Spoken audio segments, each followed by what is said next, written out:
В Армении прошли выборы президента. Главу государства впервые определял не народ страны, а ее парламент. С большим отрывом победил кандидат от правящей республиканской партии Армен Саркисян. За него проголосовали 90 депутатов, против всего 10. Голосование было безальтернативным. Оппозиция не смогла номинировать своего кандидата, поскольку часть ее поддержала претендента от партии власти. Саркисяну 64 года. В середине 90-х годов прошлого столетия он занимал пост премьер-министра Армении. Позже он был послом страны в Великобритании. Сразу после объявления результата подсчета голосов Саркисян поклялся служить народу Армении.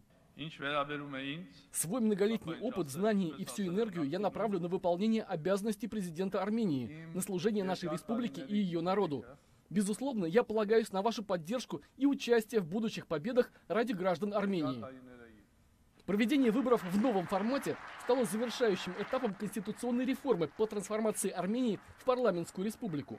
Срок пребывания президента на посту – 7 лет, при этом он будет исполнять исключительно представительские функции.